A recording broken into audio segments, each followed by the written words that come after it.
Alright, class, today we're going to talk about something that's going to help you become more organized, confident, and effective writers, the writing process. We all know writing can sometimes feel overwhelming, especially when you're staring at a blank page, but following a step-by-step process makes it much easier. It gives your ideas structure, helps you focus, and leads to stronger, clearer writing. So, before we get into the details, let me ask you a quick question. Does anyone know what the 5 key steps are in the writing process? The 5 steps are brainstorming, outlining, drafting, revising, and editing. We'll dive into each one in a moment, but keep these steps in mind. If you follow them, your writing will be clearer, more focused, and dare I say it, even enjoyable. Let's break those 5 steps down, starting with a quick overview. First, we brainstorm. This is where you get your ideas on paper and explore all your options. Then you outline. This step helps you organize your thoughts into a structure that makes sense. After that, you draft. That's the actual writing part, where you start getting your ideas into full sentences and paragraphs. Once your draft is done, the next step is revising. This is where you look at your paper with fresh eyes, making sure your ideas flow logically and clearly. Finally, we have editing, where you focus on fixing grammar, punctuation, and style issues to polish your work. Together, these steps make the process of writing easier and more manageable. Now, let's focus on the first step, brainstorming. This is where the magic begins. Brainstorming is all about invention, coming up with your topic and generating ideas. Think of it as the foundation of any paper. It's the very first stage of writing, and here's the key point I want you to remember. Never start without brainstorming. You wouldn't start building a house without a plan, right? Same goes for writing. Brainstorming helps you get your thoughts flowing and gives you a clear direction before you dive into writing. Even if you already have a topic in mind, brainstorming can help you explore all the angles of that topic. There are lots of ways to brainstorm. Not everyone does it the same way, so I'm going to introduce you to a few different types. First, we have free writing. This is where you just write whatever comes to your mind for a set amount of time without worrying about grammar or organization. The point is to get your ideas out on paper. Then there's clustering or mapping, where you start with one idea in the center of the page and branch off into related thoughts. Next, you could try journaling or keeping an idea journal where you jot down things that interest you over time. You can also use journalist questions, asking who, what, when, where, why, and how to generate ideas. Jotting down a list of ideas or talking your ideas over with someone can also help spark new thoughts. All of these methods are designed to get your brain going and help you discover your best ideas. Try a few and see which one works best for you. So why is brainstorming so important? Well, it sets the stage for everything else. When you brainstorm, you're giving yourself material to work with. You're not trying to write the perfect essay on the first try. That's not realistic. Instead, you're getting your ideas flowing so that when you start outlining, you've got plenty to work with. The biggest mistake I see students make is skipping this step because they feel like they don't need it or they want to jump straight into writing. Trust me, taking 10 minutes to brainstorm will save you time and frustration later on. And it will lead to stronger, more well-developed papers. Now let's focus for a minute on free writing, one of the most common brainstorming techniques. The purpose of free writing is simple. It helps you increase your fluency, which means getting your thoughts onto paper more easily. When you free write, you don't worry about spelling, grammar, or whether your ideas are perfect. It eliminates the pressure of getting everything right the first time, which is great for overcoming writer's block. It also helps you think as you write, rather than trying to think everything through beforehand. The goal is to get as many ideas down as possible. You can clean it up later. All right, now let's dive deeper into free writing. When you're free writing, you're jotting down rough sentences or phrases, literally anything that comes to mind about a topic. Don't worry about whether your thoughts make sense or if you're repeating yourself. In fact, if you get stuck, you can even write "I'm stuck. What do I say next?" It's all about getting words on the page. Don't worry about spelling, punctuation, or grammar. Forget about erasing or organizing your thoughts during this step. You're just letting the ideas flow naturally. The goal here is to silence that inner critic and unlock your creativity. So, let's give free writing a try. Here's your prompt. Start with the sentence, I believe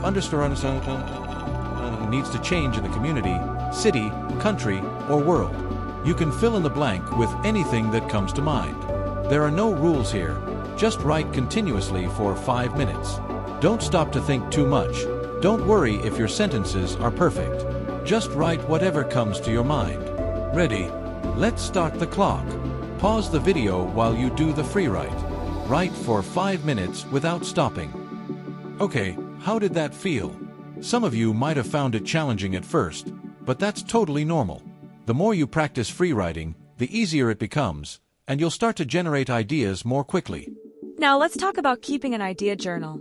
This is a great way to gather ideas whenever inspiration strikes. Carry a small journal with you, or use your phone, and whenever you think of something interesting or thought-provoking, take a moment to write it down.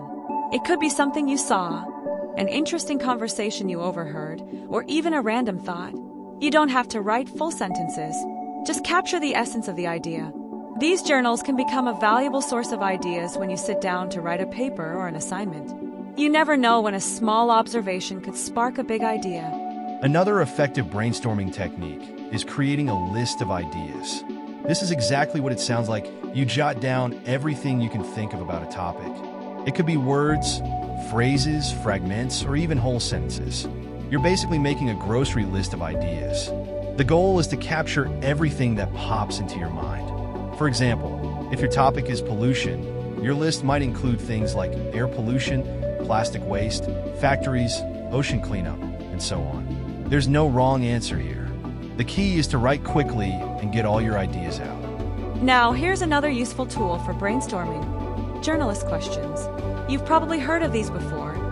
The classic who, what, when, where, why, and how. These questions help you dig deeper into a topic and explore it from different angles. Let's take the topic of pollution. Who benefits from pollution? What kind of pollution is most harmful? When did pollution become a major public concern? Where are non-polluted areas? Why do some people think pollution is necessary? And how could we balance economic growth with pollution concerns? By answering these questions, you can uncover new ideas and perspectives you might not have thought of otherwise. It's a powerful way to spark your thinking. Now, let's put some of these brainstorming techniques into practice. I'm going to give you a few general topics, and I want you to pick one that catches your interest. Then, you can either create a list of ideas, answer journalist questions, or do some free writing. Here are some topic ideas to get you started. 1. Interesting people you've met or heard about. 2. Current controversies in society. 3. Cultural trends or movements. 4. Problems or challenges on campus. 5. Intriguing scientific discoveries.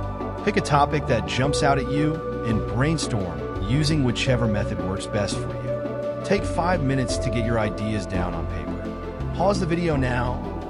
Now let's talk about clustering or mapping. This is a visual way to brainstorm ideas. You start with a central topic, and from there, you write down everything related to that topic, branching out like a web. For example, if your main topic is technology, you might branch out with ideas like artificial intelligence, smartphones, social media, and cybersecurity. Then, from each of those branches, you can branch out further, coming up with more specific ideas.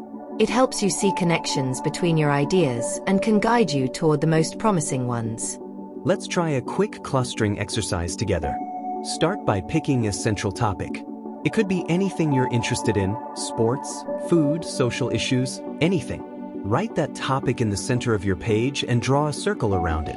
Now, think about the different ideas or categories related to that topic. For example, if your topic is sports, you might branch out with ideas like team sports, individual sports, training, athlete nutrition, and so on. Keep going and see how far you can branch out. This is a great way to generate lots of ideas quickly and visually. Pause the video and take a few minutes to fill out your map and see where it takes you.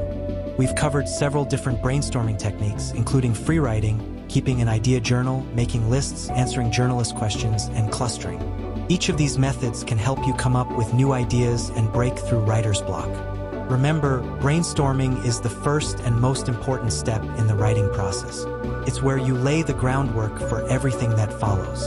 So next time you sit down to write, start by brainstorming and see where your ideas take you. Alright class, now that we've talked about brainstorming, let's move on to outlining. I know some of you might think outlining is just an extra step, but it's actually one of the most important stages of the writing process. Why? Because outlining helps you gather your thoughts and ensures that they're organized before you even start writing. Think of it as a roadmap for your essay. If you know where you're going, the writing process becomes a lot smoother. An outline helps enhance your creativity because it allows you to see the big picture and figure out where you want to add details later on. It also ensures that your paper follows a logical order, which is super important for keeping your readers engaged and making your points clear. And guess what? Outlining actually boosts productivity because you won't be second-guessing yourself or getting stuck while writing. You'll know exactly what comes next. Here's a great quote from a writing resource. Outlines help you gather your thoughts and organize them logically. It's a tool that can turn a messy pile of ideas into a coherent argument. So, outlining isn't just about structure. It's about freeing up your creativity by giving you a plan. So why do we outline? First, it organizes your paper logically. When you outline, you're making sure that everything flows smoothly from one point to the next. Think of it like building a house. If the foundation is strong, the rest will hold up better. Second, outlining helps increase productivity and creativity. If you know where your essay is heading, you're free to focus on crafting great sentences and supporting your arguments rather than worrying about how it all fits together. And third, it's essential for creating a cohesive flow. You don't want your essay to feel like a series of random thoughts. You want your readers to easily follow your argument from point A to point B. Let's look at some example topics you could outline. You could outline the purpose of outlining itself, the importance of it in the writing process, or even how to add different elements to your outline like quotes or evidence.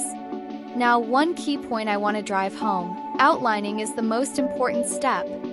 Whether formal or informal, your outline should ensure that your ideas are organized before you even start writing. Even though no one will see your outline, the effort will be clear in the quality of your final draft. It's a step that saves time in the long run. Let's walk through an example of how an outline might look. This example focuses on an essay about the causes and effects of urban pollution. In the introduction, you might start with the causes. A's cause 1, industrial activity. B's cause 2, vehicle emissions. For the effects, A effect 1, environmental degradation. B effect 2, public health crises. Finally, your conclusion would summarize these points and tie everything together. Now, if we expand this outline further, it could look something like this. 1. Introduction, causes. O thesis statement. The rise in urban pollution is primarily caused by increased industrial activity and vehicle emissions, leading to severe environmental and health effects. 2. Body paragraphs, causes. O eighth cause 1, industrial activity. Factories and manufacturing plants release harmful chemicals and waste into the air and water. O b's cause 2, vehicle emissions. The increase in the number of vehicles on the road produces large amounts of carbon emissions, contributing to poor air quality. 3. Body paragraphs, effects. OA effect 1, environmental degradation. Pollution has led to the degradation of air and water quality, damaging ecosystems and depleting natural resources. OB effect 2, public health crisis. Urban pollution has caused a rise in respiratory diseases like asthma, lung cancer, and cardiovascular problems among city populations. 4. Conclusion. O summarize the causes and effects and emphasize the need for stricter pollution control and sustainable urban development policies. Alright, once your outline is ready, the next step is drafting. So, what is drafting exactly? Well, this is the stage where you take your ideas from the outline and turn them into full sentences and paragraphs. Here's the important thing to remember. Drafting is not about perfection. Your goal during this phase is simply to get your thoughts on paper. Don't worry too much about making it sound perfect or fixing every small mistake right now. We'll handle that later in the revising and editing stages. The key is to focus on getting your ideas down. Write freely, knowing that you can always come back and revise. The first draft is just a starting point, and it doesn't have to be perfect. Once your draft is done, we move into the revising stage. This is where you take a step back and look at your work more critically. When you revise, the first thing you want to check is whether each paragraph supports your thesis. This is crucial. If a paragraph doesn't connect to your main point, it might need to be changed or cut. Here are some key questions to ask yourself during revision. Does your introduction have a hook to grab attention and a clear thesis statement? Do your body paragraphs each have strong topic sentences that introduce the main idea of the paragraph?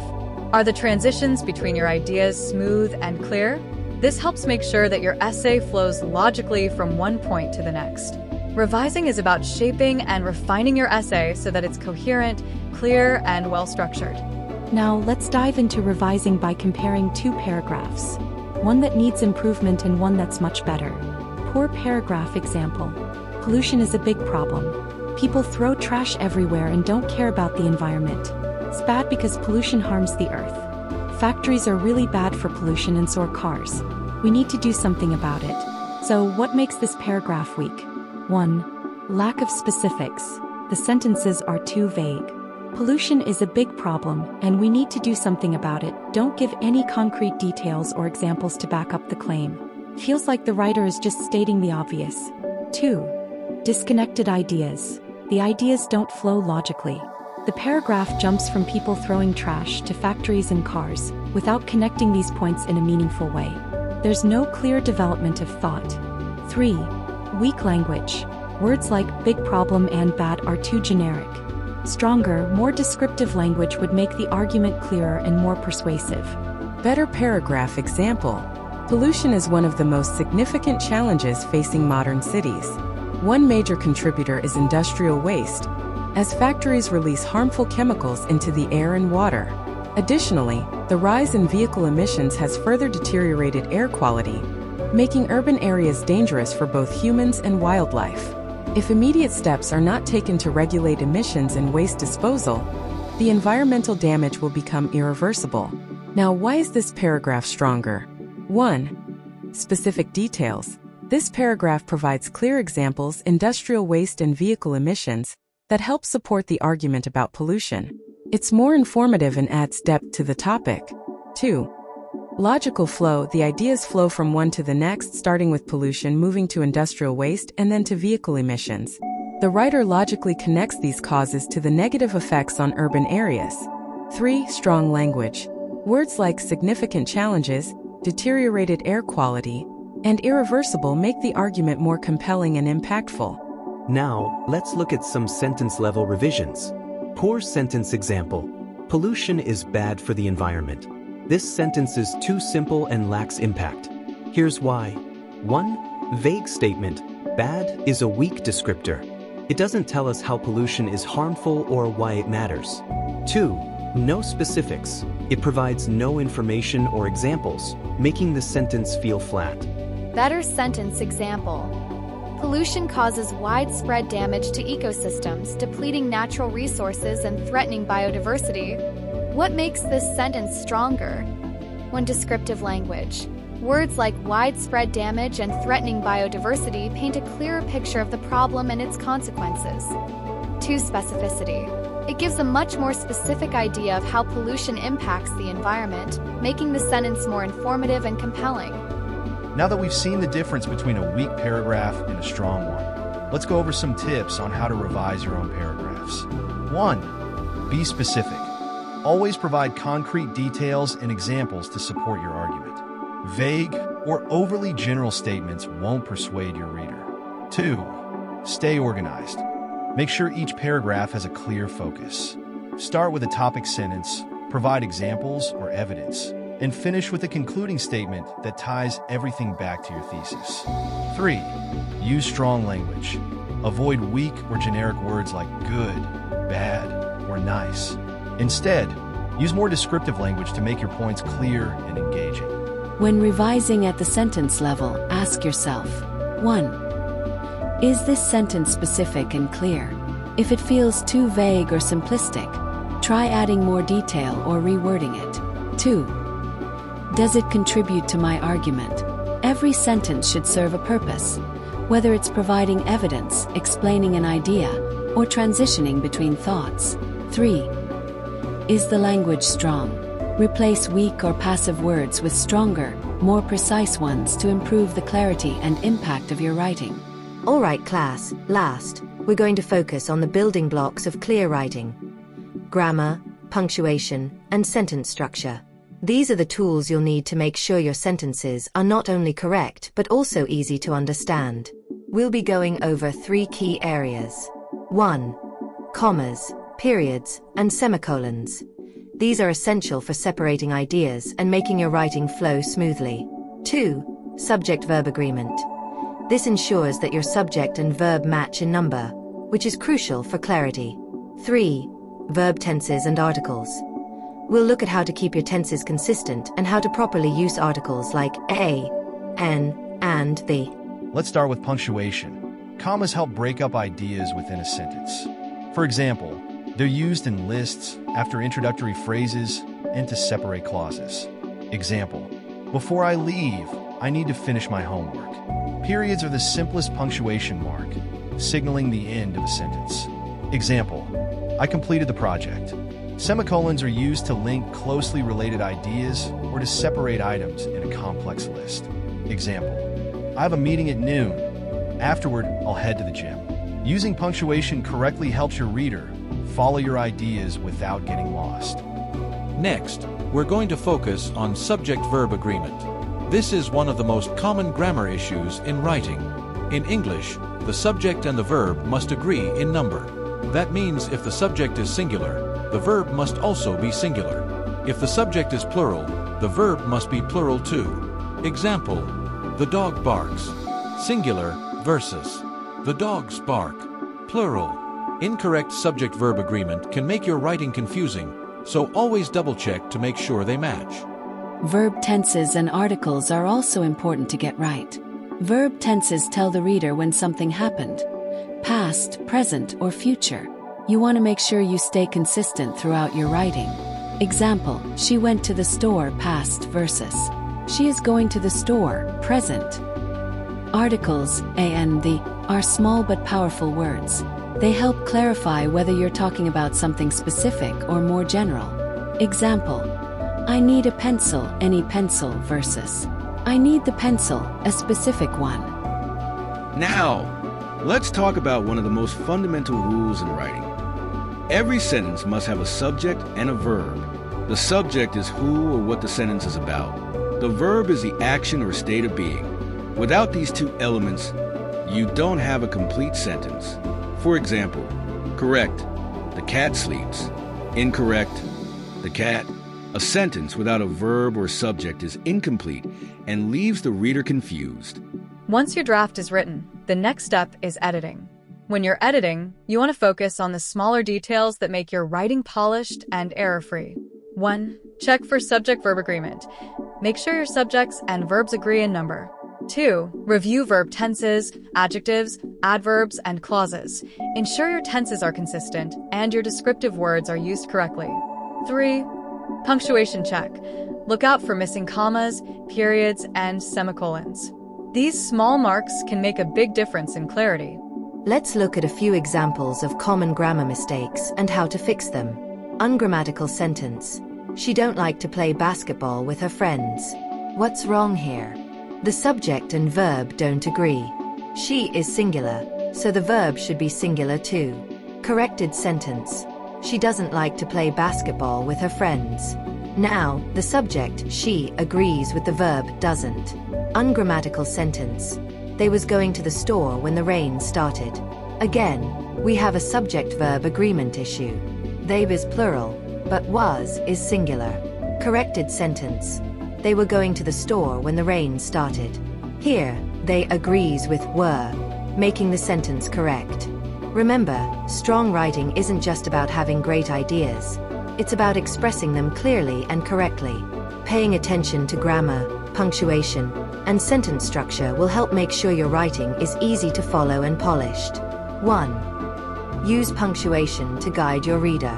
2. Always check that your subjects and verbs agree. 3. Keep verb tenses consistent and use articles correctly. 4. And remember, every sentence must have a subject and a verb. With these tips in mind, you'll be able to edit your writing with confidence.